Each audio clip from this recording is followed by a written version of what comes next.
Welcome. This is the Mentally Whole podcast. I am your host, Lauren Green. This podcast is a safe place for us to have weekly discussions about mental health, Christ, personal development, and the tools to live our best lives. Stay tuned for a new episode. Anywho, hi guys. Welcome back to another episode of the Mentally Whole podcast.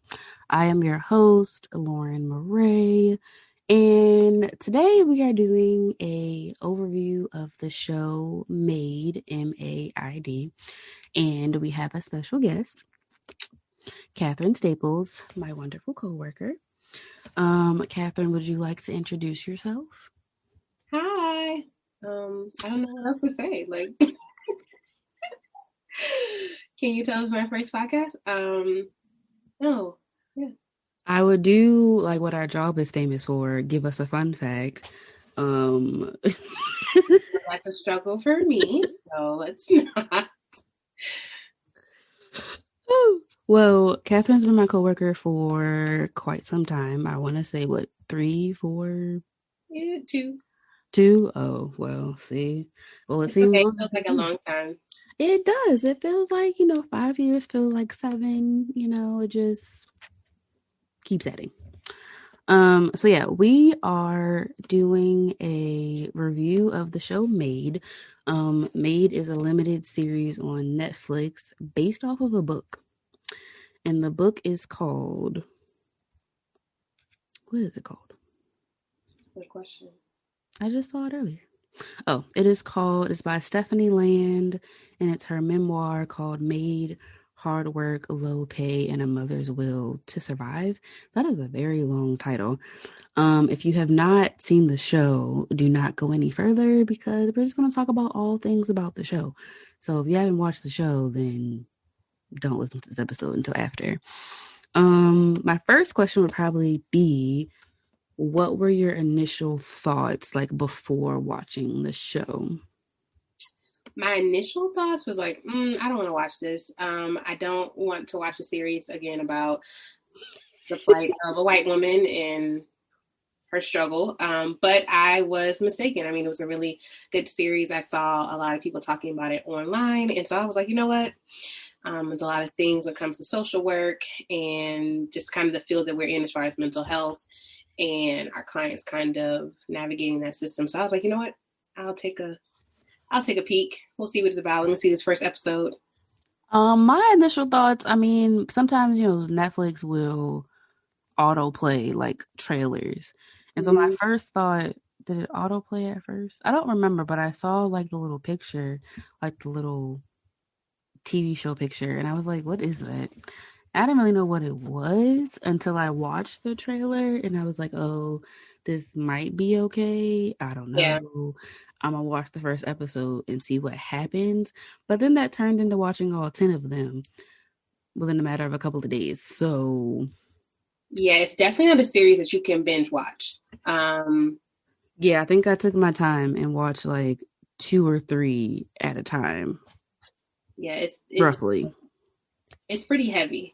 So, I mean, if you have the time to do it, but it is a lot to take in, especially I feel like in the field that we're in, we are like containers. And so trying to take all that in at one time and then get up and go to work, whether it be a Sunday or a Saturday, would have been a lot to me. So I definitely took my time as well.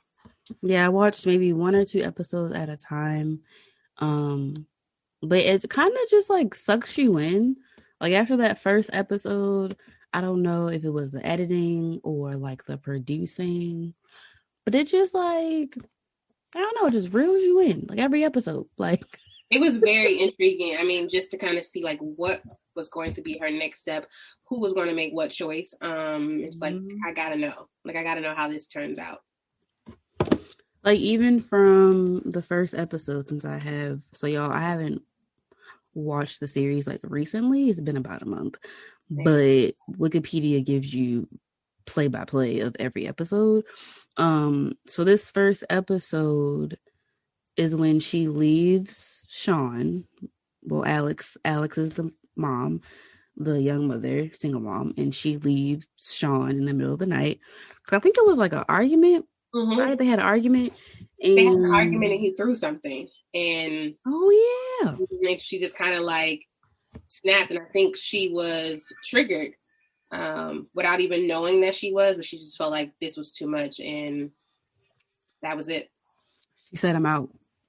Um, I think the interesting part though in that first scene when she left, remember she went to her friend's house that they both knew Alex and Sean, and they were like, "Oh, he just playing around. He not serious." You know how you And in that moment, she felt like, "Well, this isn't safe for me to stay at because y'all don't think I'm serious. Y'all just are thinking he's like, I don't know, it's not serious." right. Also, I think that he was coming that way. Um, Yeah, they had called him to say like, "Oh yeah, she's coming here," and she had already talked to him, so she didn't feel like what this is, like you said, not my safe space, so I gotta go somewhere else. she rolled out. She said, "Peace out. I'm gone." Mhm. I think that same night, that's when she slept in the station for the ferry, like the ferry station place. I don't even know what you call that, but that's where she spent the night. I think what it was her dad that dropped her off because she lied and was like, "Oh, I'm going to get the ferry," but it was extremely late at night and ferries were not happening. I think that was Well, that night. she had a car at that point, but yeah, at somewhere she kind of like slept in her car or slept at the ferry station, one or the other. Um, One of the two. yeah, one of the two. It was So one of them. I think it gave. I think that scene really painted the picture of how those who experience domestic violence have such a Hmm. small circle. Yeah. And it's hard for them to say like who really could help me and who is not an option for me. So it looks at how those who experience it, they're constantly kind of pulled away from, I don't know, Yeah. like And also the state that she lives in. She lives in Washington. I've never been to Washington, but it seemed like based off of the book and her story that services wasn't really like available. Cuz when she went to the social worker was like, "Okay, yeah, we can get you housing, but you need to show like proof of employment." And she didn't even have that. Um yeah. and that was also crazy because she like, "I'm here for help, but you can't really help me unless I have a job or certain things in place." Exactly. It also shed light on the limited definition of domestic violence. Yeah. That she was experiencing not the physical part, she left before it became physical, but she was experiencing the emotional and mental abuse. Hmm. And because she had no physical evidence of it, it was hard for her Hmm. to get into shelters, right? And so I think it gave a really good perspective from a good client perspective, I should say, from what it's like navigating that system, like not exactly meeting all the criteria to get certain services, how frustrating that is. Yeah, because I think I remember, if I remember correctly, the social worker had asked her, like, "Are you a victim of abuse?" And she said no at first. Like, "No, I've never been hit," but he yells at me. Like, she said it like, "No, I'm not a victim of abuse, but he does do X, Y, and Z." And the social worker was like, "Call, file a report. I mean, you still have time to file a report." And I don't think she ever did in that moment, Yeah, I don't think she did. but I think she followed up and did go see the lady about the job. That's where the title maid comes from because she started working as a maid um, with this place called Value Maids, which is kind of almost like bottom of the barrel a maid service Mm-hmm. because she really wasn't making that much money with the Value Maids. Like literally, she wasn't making no money. When you think about, she had to buy cleaning supplies, she had to get literally everything to clean these houses. Nothing was provided And for this was her. all for her to get a pay stub in order to prove that she was employed to then go get other benefits. But here I am spending this extra money to be employed. Yeah, Um, it that's the was crazy part. right. I was gonna say it was. I could see why I would be so angry. Like, you know what? Forget it. I'll just go back. Do whatever. Yeah. Um, what else happened? So after that,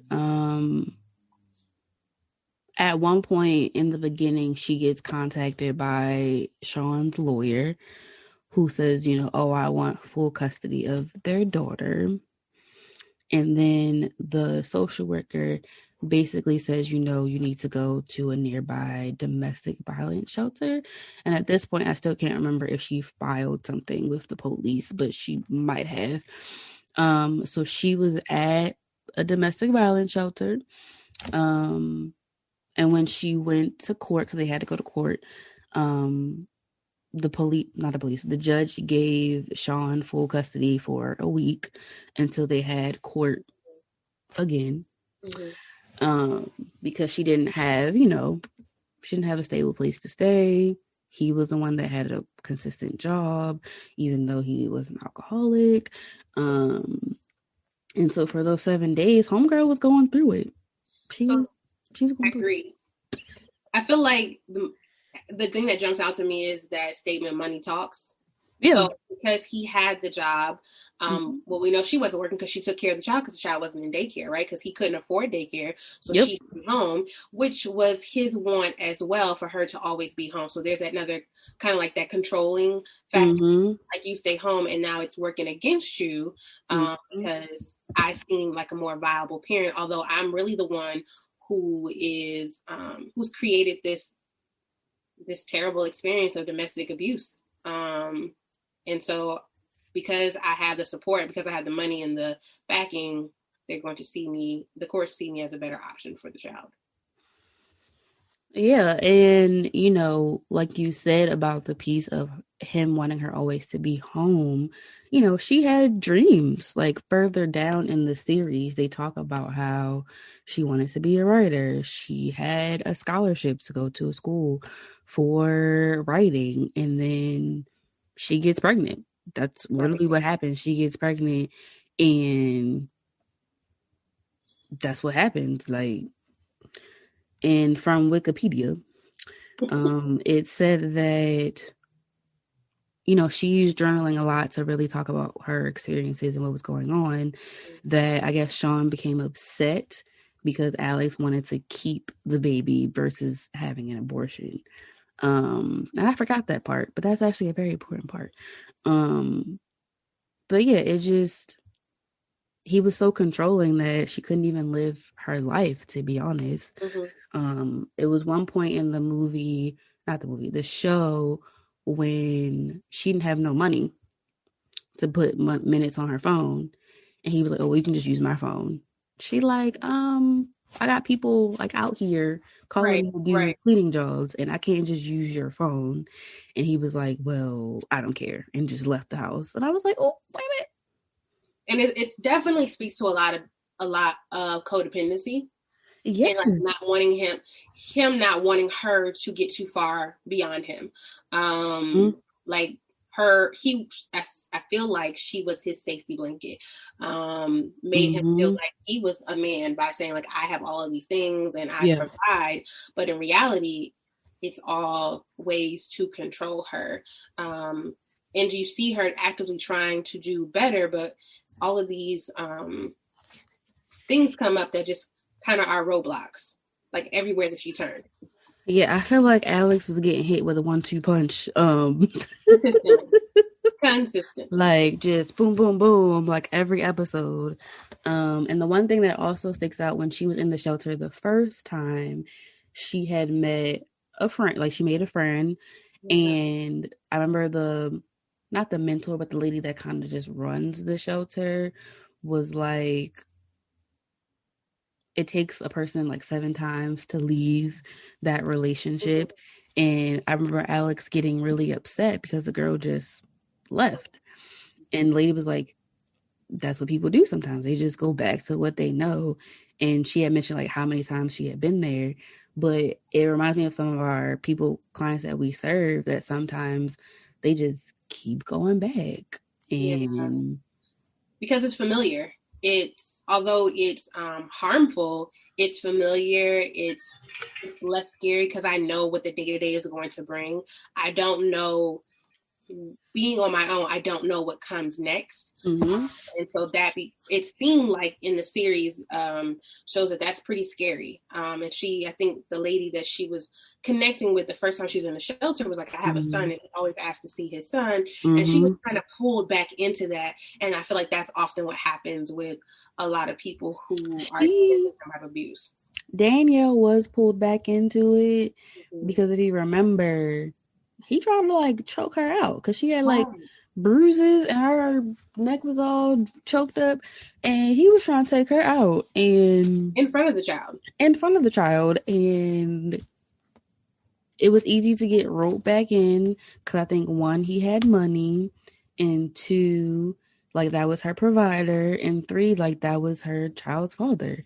Um, And also kind of like, what is her definition of love? You know what I'm saying? Like, yeah, he loves me, but not really, he doesn't. But it's hard when I assume when you're, in that experience to really understand what love is. because he was trying to take her out. Okay, um, he was trying to take her out. He was not having it. He was And he he was knew what he was doing, like he knew if he called enough, because what was that, like her third or fourth time being at that shelter? It seemed like if he yeah, called enough, he and knew he he called her was. often, Mm-hmm. like, and she would like decline the call, but eventually she must have answered because she was Gone. out of there. She was gone. Disappeared. And Alex was looking for her, like, where is this person that, because essentially, when Alex went to court and they said, oh, you're not going to have Maddie for 7 days, she wanted to give up. Because remember, that was the scene where she was just on the floor Right. crying, and Danielle was the one that was like, get up, like, get back up and fight for your child, like, even if it's just Mm-hmm. getting up off the floor. Like, she was saying all the right stuff. He And was. then, So, it seemed like she knew what to do, but in the end, it was like, but this is what I know. yeah, and he got money, and And he and he can and provide. he and he can provide, because in another scene when she saw Alex, when she Alex saw her out in public, she was dressed up. That was really hard to watch. You would have, what I'm saying, she didn't look like what she looked like before, and she just kind of ignored Alex because Alex was like, "Oh, Danielle," and Danielle was like, "I don't know you," What the old because black folks say? She don't look like what she been through. yeah, We know she going through it. We know he still knocking her around, but because she completely ignored Alex because Alex was like, "Oh, hey," and Danielle was like, she looked at her, but because she was with the man, she just ignored her because he was like, "Oh, who was that?" She was like, "Oh, nobody," and just kept walking. I was like, "Oh." I too think that if he knew, or she said like where she knew her from, I think it was a protection thing, and also I feel like if she said where she was from, maybe he would think she was trying to leave again, Yeah, and maybe it would be not so good of an outcome for her that ended that night. So yeah. Um, so while Alex is in this she's in this 7 week period of basically trying to figure out how she's going to get Maddie back. So somebody introduces her to a lawyer. Don't remember who, but somebody introduces her to a lawyer friend or someone that knows the law. Denise, Um, the lady who yes, was domestic violence shelter. yes, to really just see what she can do. Um, and at this point, we kind of meet her mom, Mm-hmm. Paula, and you can see that Paula has her own issues, right? Because remember, Alex wanted Paula to be a Mm-hmm. witness, like a character witness, to be like, she's fit to be a parent. But Paula, And Paula didn't seem like she was fit to be a parent herself. okay. So Paula was fixated on her own stuff, fixated on her art, fixated on her relationship, which we later find out was a scam. Um, it was a complete scam. Um, and then in this particular episode, so we're on episode 3 right now. Um, Alex sees Sean like at, I guess, at work and he's intoxicated. And at the end of this episode, he just drops all the charges in episode 3.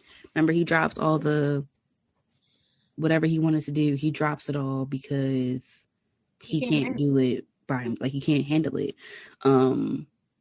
Because Alex was the one that did everything it. Mm-hmm. for Maddie. I think Sean also was kind of in that place of like, you're gonna do what I want you to do, but then also recognizing his own history. Yeah. Like as you see, I think in these episodes where you meet his mother too, who Yeah. had her own history of drug abuse Yeah. and being a product of a parent who was actively using as he was growing up and what that felt like. And I think there were some times throughout the show, and especially in this episode, that he recognizes like, I don't have all the skills that she has, and I know what this felt like. So like, let me not make Maddie feel the same. You know, like. Yeah, I don't know, he was just trying to fight for full custody, but he really didn't have the support. I mean, all he had was his parents and his friends, and that's kind of Mom. it. And he said, I think in that episode, like, I can't keep doing this because my mom is triggering me. Yeah. Being around her Just triggering me. Yeah. It get worse. Yeah, because I think he even mentioned in one of the episodes that his mom had her own addiction issues with like pills or something. One of them episodes, it was pills or alcohol. Like, she had a similar addiction. I mean, she was clean, but she also had a similar addiction. What else? Oh, this is the part, episode 4. She had that, remember Alex had that friend Nate, and he was very nice to her. Nate he was very nice to her. He gave Alex a car. I said, oh, you gave her a whole car that she wasn't even using. What? Okay. Yeah. So the scene that there's 2 scenes actually. So the one scene that always cracks me up is, Alex was on Tinder and, she was like, oh, Regina, I'll do this on Thanksgiving Day. And, invites this guy over to Regina's place. Living a double life. Dresses up in Regina's clothes and drinks wine and talks to this man and just living a whole lie. But the date was cut short because Regina comes home early. So I like that they had Regina in the show because she really talks about marriage, and that even though she had all the money, she had all the clothes, she was still miserable. Right. Because she was also having a hard time conceiving. And they were going to have a child via surrogacy. But he still wanted a divorce. Right. I think the show does a really good job of like mirroring people's experiences. So you have Regina, who is a Black woman, in this role that she has this money, she has a great career. On the outside looking in, it seems like she has everything a woman could possibly want. But internally, she is just as much in a hole and struggling as Alex is, whereas Alex is poor. She doesn't have anywhere to live. She's working a very low income, no direction job. And though she has what Regina wants, she has a baby. She has that love that seems like Regina is searching for. Yeah, and like you said, Regina had money. She had a nice house overlooking the water. Like, she had all of the things, but she was still unhappy. And her husband wanted a divorce. Yeah. Listen, if I make all them pies and you go to your mama's house and show out, maybe somebody's gonna get some pie. We knocking everything over. Everything. Nobody's eating. The whole table. She came home with all of it. All of it. Okay. Period. So, and all of this, all the while, Alex is still cleaning houses. She is still journaling about her experiences. And some of these houses, I don't know how they could never like got this all together, but some of them houses were like horrible. And Yeah. at this point, she does have housing. She does have a little apartment, Mhm. but like the houses, I mean, she just and what the lady was paying them was insane. Like some of them It houses did were not like match. It did hoarder. It did not. Some of them were like hoarder houses. Some of them were like extreme filth. Like she not. buried me because I would have quit. Like I would have Listen, quit. I think the one scene where the lady is a hoarder and she has a child and Oh, she's the like pregnant lady. the pregnant lady, and I just really Hmm. need help. I feel like that was a pivotal moment for Alex and the lady, because Alex then was like, okay, I could do this on my own. Like I can help people. But I agree. Like some of the houses that they were cleaning, I mean, from crime scenes to Yeah. houses where I think the guy was like a serial killer. Oh, Barefoot Billy. Girl, I was like, Well, oh, he I would wasn't. I don't never. think he was a serial killer. He was a thief. A thief. Oh, okay. Yeah, he stole stuff. Okay. Barefoot Um, Billy. but like it was, I could never. And you got to give kudos to those who, go every day and just that's just And their, clean. their job. But ooh, child, it was too much for me. Another pivotal scene was when Maddie kept getting sick. Mm, Remember, she kept getting sick like over and over. She just kept getting sick. And Alex realizes that it's mold. mhm. She tries to tell the property manager, and he keeps brushing it off like, oh, it's a lot of rain, that's why. And she's like, no, my child keeps getting sick. And she eventually finds that it's black mold, Right. which, is very dangerous if it's not treated. And so basically, she has to move out of this apartment, and there's no other apartments available, Mhm. which is I wild. think in that scene too, it's just like the baby is sick and Mhm. she's going to the doctor, and the frustration she feels that the doctor is not able to provide any other services. It's kind of like, well, you have to get her out of there, but I don't have anywhere else to go, right? Like, how do I solve this problem? I don't have any extra money. There's no other housing available for me. And I think, is this where she goes back to Sean's? No, remember, she Okay. goes to her dad's house. Right, right. She goes to her dad's house, who she really wasn't trying to go to his house because of their strained relationship. But that's where she goes. This is also the same episode that they had to clean the the mom's house of Barefoot Billy. Mm-hmm. Um, but yeah, she goes back to dad's house, and she almost feels like an outsider because her father has a whole new relationship. He has younger children. Um, and He's found he's like, God. a devout Christian. Like, we pray after every meal and we'll pray before every meal and all this other Coming stuff. to the And house. yeah, and she like, what is this? Like, you wasn't this dad for me. So like, what is this? Isn't Which it this made where sense. like she starts having flashbacks of like her own childhood and trying to figure out like what is it about the relationship with my dad that I just don't like? Like there's Yeah. something there, and I think this is where like he lies to her about the abuse that he inflicted on her mom, and like mom leaving. Well, if you drink alcohol heavily, that causes memory loss. It does. I don't think he necessarily lied. I don't think he remembered.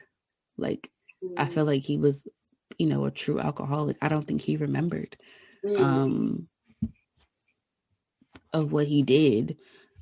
I mean, he could have lied, but in the series, I feel like he just didn't remember. He was like, I don't know.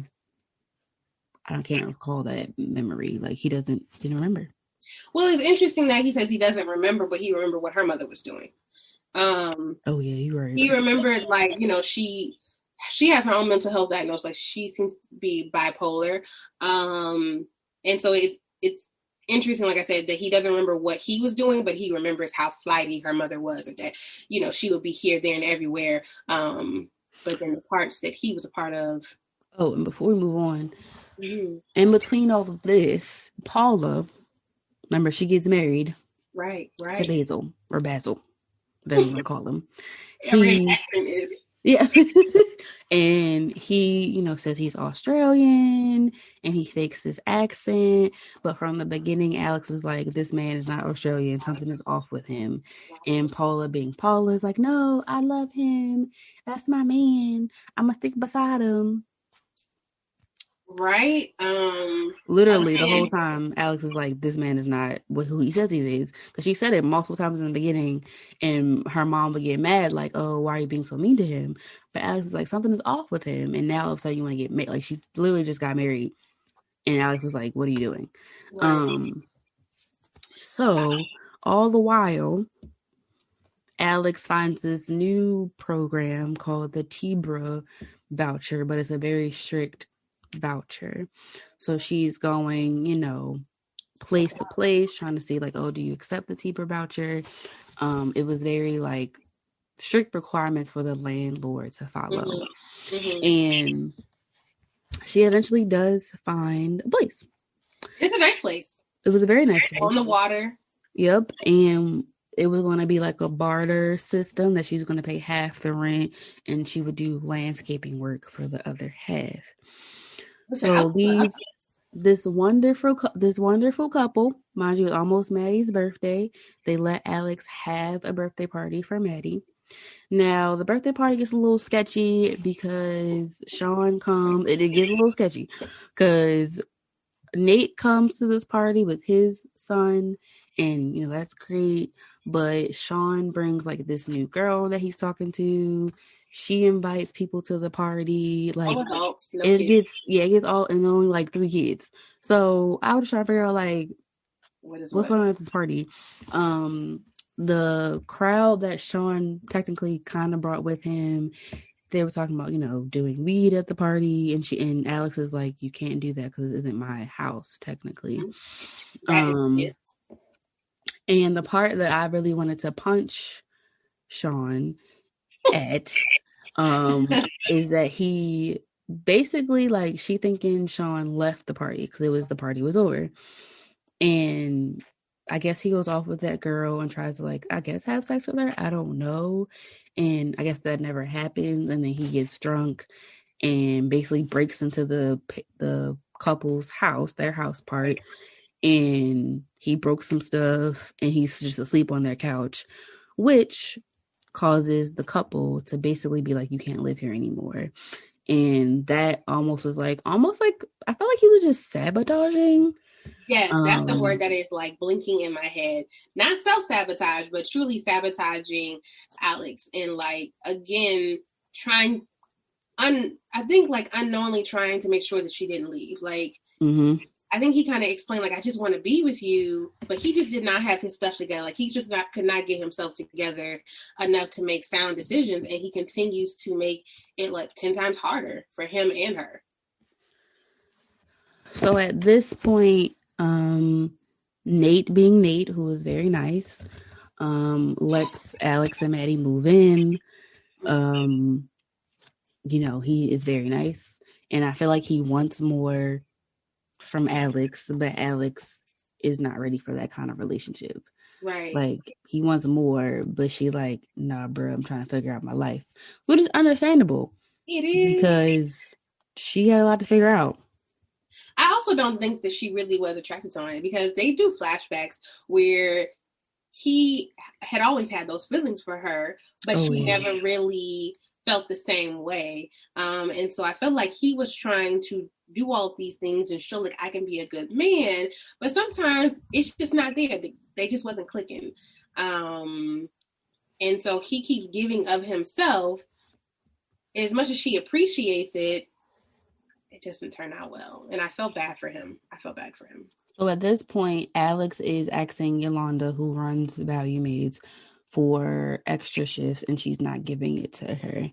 So one of her big mistakes is that she went to a Value Maid client by herself and basically persuaded the lady to let her clean the house, but with a cheaper cleaning rate. So the lady, just was like, okay, I'll do it. So I'll cancel my Value Maids person. And she did it. That comes back to backfire her, though.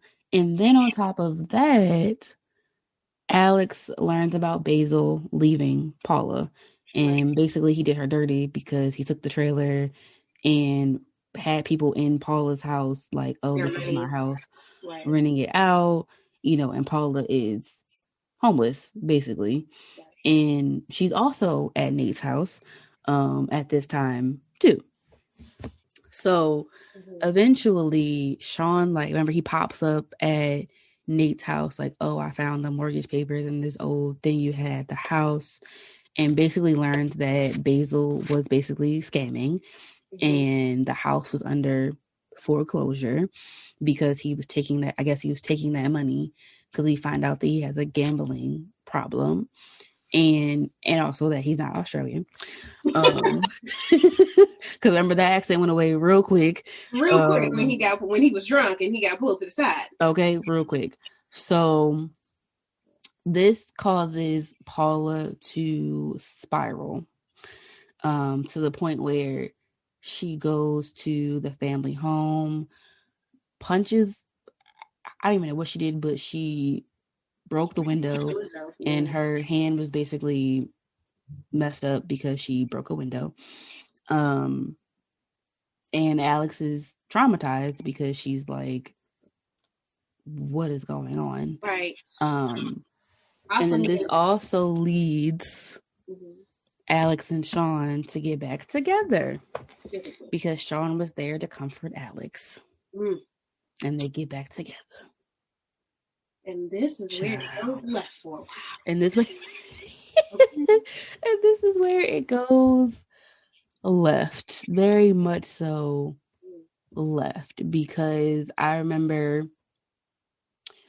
vaguely that Paula wanted to get out of the hospital, but Alex chose herself in that moment because it's only her. Like, who else is going to help her with Paula? Nobody. And she was like, you have to stay here until you get better. Right. And Paula was trying to like almost like guilt trip her. She wouldn't talk to her when she came. Mm-hmm. She would tell her to leave, but it was like, who else is going to She was help her? genuinely trying to do the right thing for her. Mm-hmm. And oftentimes when people are in these periods of life when in this period of life and they're in the hospital and they need all these services, they don't recognize they need them, and like the family is trying to, so they get angry with the family because they need somebody to blame, right? And so I felt like she definitely carried that burden yet again of trying to take care of her mother and feeling like it wasn't enough, and feeling some guilt there. But And so after the whole hospital scene and Sean and Alex get back together, mind you, Nate is watching Maddie the whole night. Remember? Nate is watching Maddie. Nate is watching Maddie while Alex is out here, giving it to Sean and vice versa. And when she goes back home the next morning, he like, where you been at? Like, you out here what sleeping that with, about to do? yeah, he was like, you out here probably sleeping with him and something he said. And I was like, oh, he mad. He But mad. eventually Alex comes clean, like, we had sex together, basically. So Alex moves out. Mm-hmm. Nate, being the nice person that he is, knows that Alex needs a car, lets her keep the car, Bless his heart. and uh, I said, bless his heart. lets her keep the car. But it makes sense. I mean, he really wasn't using it anyway, so let her keep it, and she moves back in with Sean. Now, this is where things get real iffy, like basically real fast. So when she moves back in with Sean, remember, starts going off about he wants to learn carpentry. Alex finally learns that her father is Sean's AA sponsor, which makes her very upset. Um, which I understand. What else? What else happened in this scene? This Uh, is also where she gets fired from Value Maids because Yolanda finds out that she basically stole business, mhm. and basically stole business. And this is also the scene where I guess she reached out to the University of Montana and they said, hey, you can still reapply to the school. So all this happened Right. all in the same episode. I think it also shows too. I think at one point, um, where Regina kind of comes back online with her, is like looking for her and stuff because she had said she wanted to do a lot of different things, and so she was trying to like help her. Um, Yeah, oh yeah, Regina did want to help Alex. She wanted to keep working with Alex and not value maids and offered, basically shifts every week, a ferry pass because she needed a ferry pass. And Alex does accept, but remember, Sean returns Nate's car. Remember he yeah, got mad. Remember he got mad because he was like, "Oh, I don't want to see another man's car in my yard," and he just in the middle of the night takes it back because I don't think she knew what was right. going on. He did it in like the middle of the night. So This is him exerting control again, like yeah, influencing her and keeping her in his grasp, in every way he can. I mean, with the transportation, with the job, it just was all tied into each other, and so yeah, and she had a job waiting for her. She wanted to be more independent, and I think this was the scene where when she was like, "Oh, I need a phone," or maybe this was when she wanted to get her own like business started up on her own. And he was like, no, like use my phone. And she's like, I don't have any independence that way. He really didn't care. Um, and then this not having a car, not having her own independence causes her to go into a deep depression. And even though Sean is in AA and he does have a sponsor through Hank, he still keeps on drinking. And I've seen plenty of TV shows, but the way they portray depression is almost like award worthy I would agree. because it literally just shows her going into the couch, but the couch is a depiction of a black hole. Mm-hmm. And she's trying to get out, like not even trying to get out, like she really can't like say anything because she doesn't know what to do, Like doesn't world, know where to go. the world is literally going on around her. It's like you can see what it looks like to disassociate, right? Like oftentimes Mm-hmm. people will say, like, I'm just not connected, I'm just not here. Or we'll ask the question of like, do you ever feel like things are just moving slow in slow motion? And I agree with you. I think they did a really great job of showing a picture of what depression looks like. It's hard to really explain and people to really grasp, like if you've never experienced it, and to like be in that deep dark place and just have all this going on around you and not being able to connect to it.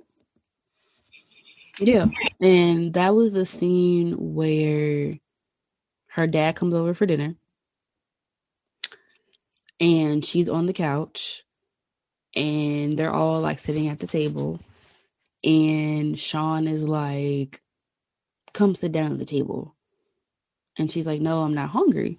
Mm-hmm. And he basically like gets in her face, like, you need to sit down In right front of her now. dad. Yeah, in front of her dad, and her dad does literally nothing, like literally nothing.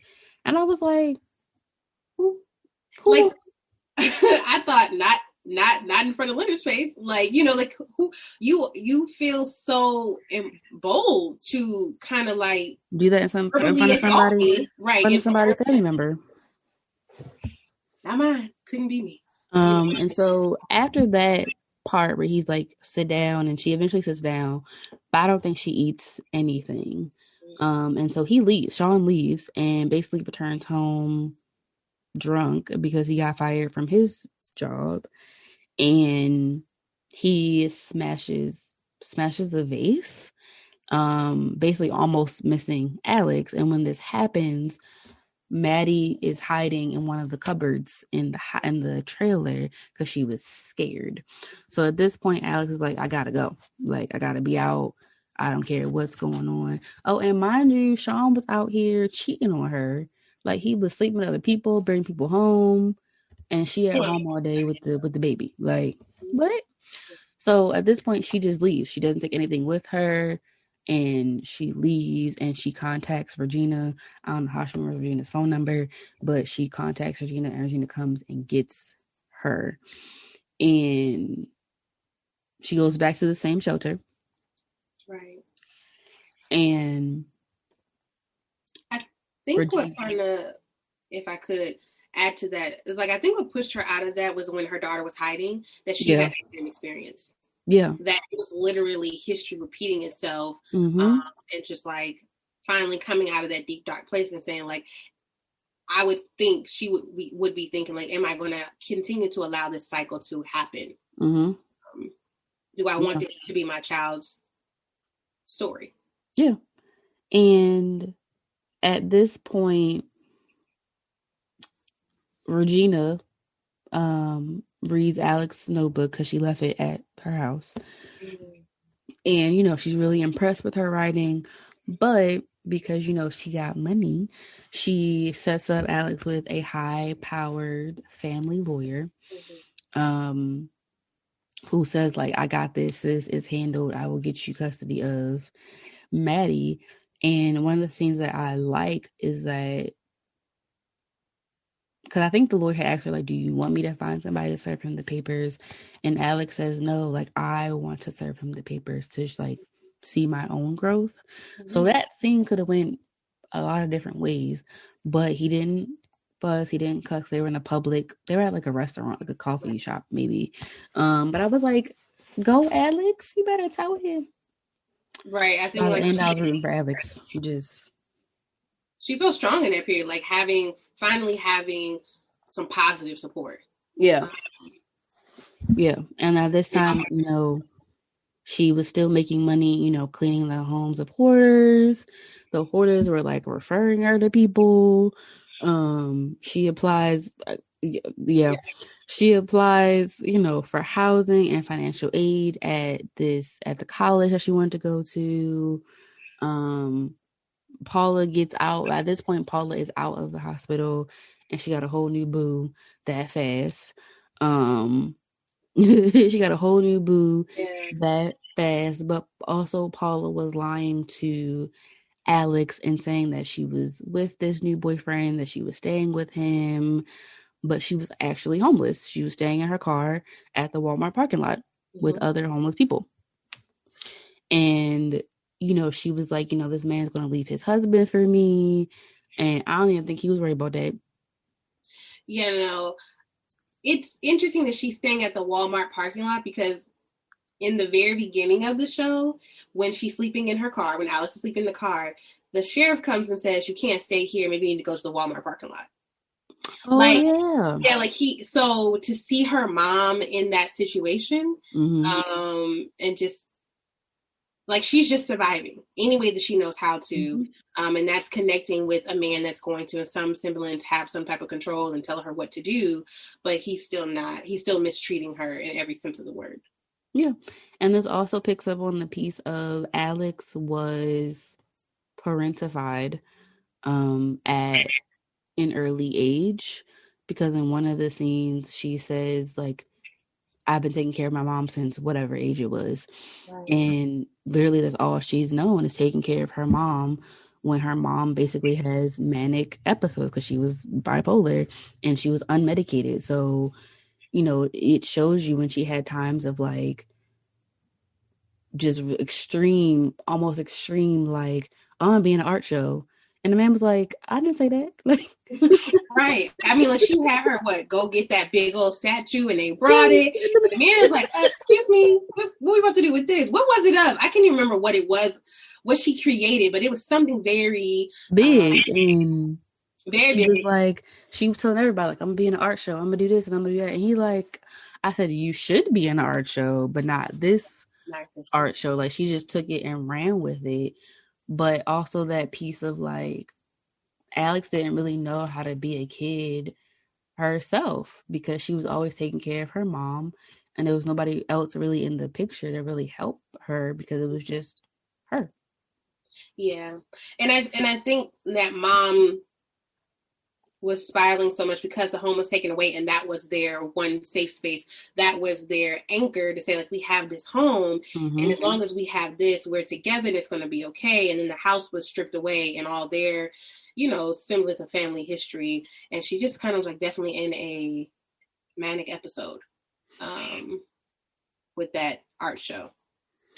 Just Yeah, and it also goes to show that you can make different choices than what your parents made.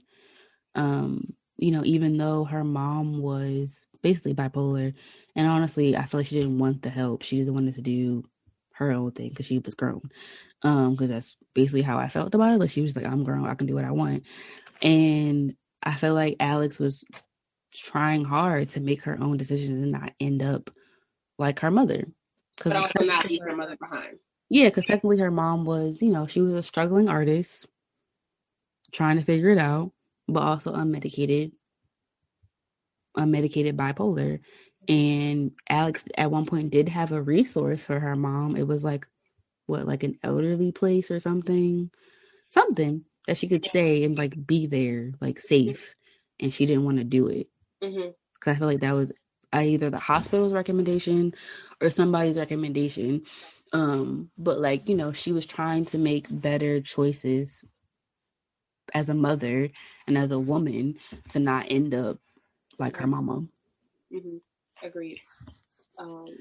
Yeah, because she was, her mama was going through. Paula was lit. Okay, Yeah, like she definitely had her own issues. I'm pretty sure they could create a whole series about the mother's life, right? Like I feel like a lot of characters could kind of have their own following and what their life was like. But she was really trying to make some decisions to do things differently and to kind of break that cycle. And have like the dreams and aspirations actually going after them. Because her mom was really talented, but yeah, everything else kind of overshadowed that. yeah. And so the last episode, things kind of like come together and we're kind of like towards the end. Oh yeah, I don't think they mentioned this, but all the while Alex is back in the shelter, she's like a group leader Yeah. for the group and they're doing like journaling and stuff, which I thought was really powerful because I'm like, yes, sis, you better be out here helping the people. But she was helping people, okay? So in episode 10, basically, um whatever motion that Alex's lawyer set in motion, it was rejected because there was no evidence of abuse because emotional abuse is kind of tricky. Right. You don't have like, physical scars, but you have like, mental scars. And basically because of that, Alex couldn't move out of state to go to the college. I think they told her what that same week that she was supposed to move. Right. Um, and so then they had to do supervised visits, and that didn't really go well because Sean couldn't handle it. Like he was having a whole moments and Maddie's having a meltdown. He couldn't even manage that. No. He was struggling. He was like, I'm hot, I'm withdrawing. Like He was having his own meltdown.